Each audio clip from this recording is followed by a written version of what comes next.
sisters and brothers remain single, especially the sisters. But before we start looking at why they remain single, because we have seen, especially in this part of Nigeria, we have seen a lot of matured singles. And you'll be wondering, why are they not married? Before we start looking at those reasons, there are things you must watch out for before entering a relationship or when a relationship, because the reason we'll discover that most of these reasons are tied to relationships one way or the other. Things you must watch out for. We have not started looking at the reasons, but there are things you must watch out for in relationship, because that's why some eventually have disappointment. Some today they are regretting. One, you must watch out for God told me. Sometimes when people want to go into a relationship, they often go with the notion that God told me. As human beings, we have the capacity to hear 4 voices. You have the personal voice. You have other people's voice. You have the devil's voice, and you have the voice of God. We have the capacity to hear 4 voices. Our personal voice, the voice of man, the voice of the devil, and the voice from above. So watch out for God told me. Many who has entered relationship because of God told me, some in their marriages today are regretting, while some later regretted, but thank God somehow they did not go into marriage. So when somebody comes to you and tell you, God told me, you check very well. Are you getting it? Check very well. God told me to marry you.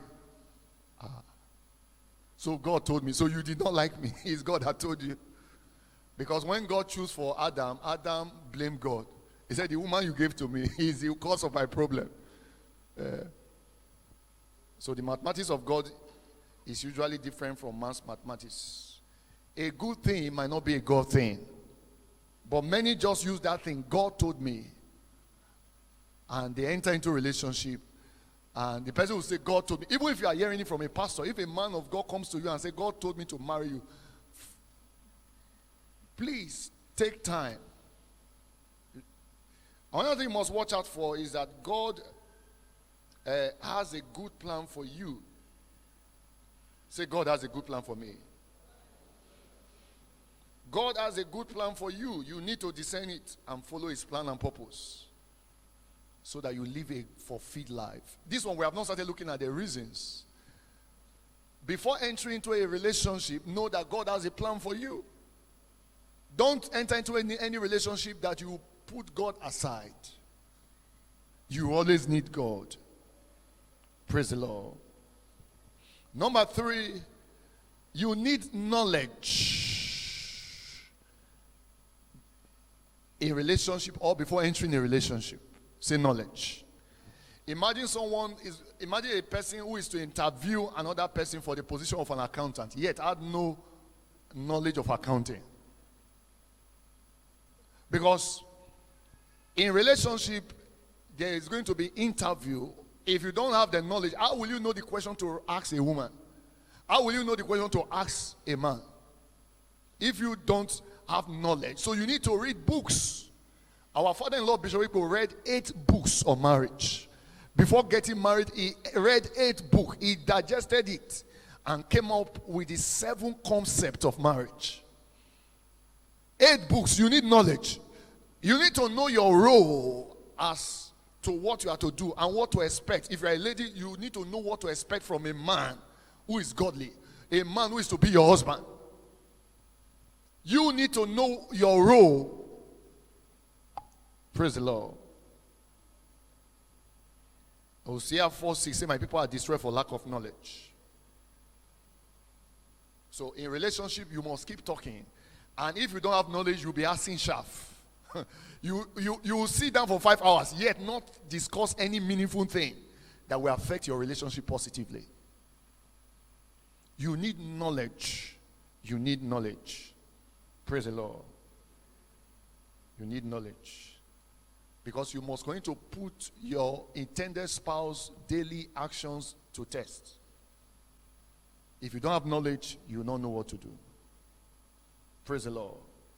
Number 4, you need to check your motive for relationship to see if it's right or wrong. We have not started looking at the reasons why men, some brothers and sisters are single, remain single even when they are overdue.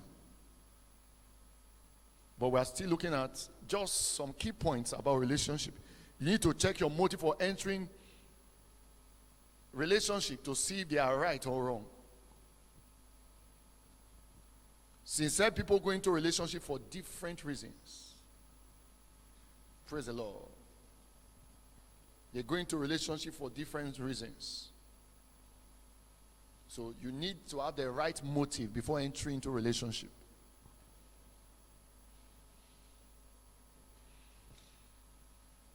Number 5, you need to go into a relationship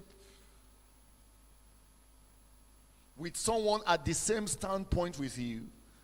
We have not started looking at the reasons. Someone who is on the same have the same standpoint with you.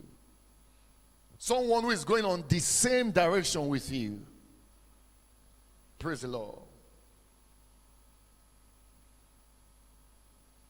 Go into a relationship with someone with the right ideologies. Praise the Lord. Then number 6, let love start from you. Say, let love start from me. You must allow love to start from you. There are many who are looking for someone to love them. They are looking for relationship and looking for somebody to love them. They don't love themselves. And that's why most time when such people have challenges in relationship, they are heartbroken, their life, they are devastated, it's like nothing good can come out again from them. Praise the Lord. Let love start from you. So, praise the Lord. Let love start from you. Love yourself first, rather than just expecting to receive it. When you're in a relationship and things don't work out, it doesn't mean you are a bad person. It simply means that both of you are not compatible. That you had a failed relationship doesn't mean you are bad. It just shows that both of you are not compatible.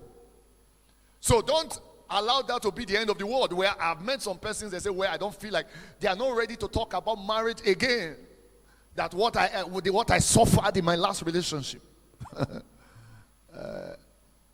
Love yourself. If you had a failed relationship, it's not the end of the world. Praise the Lord.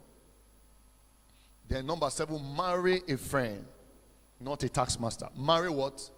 A friend. Marry a friend, not a tax master. Marry a friend, not a tax master.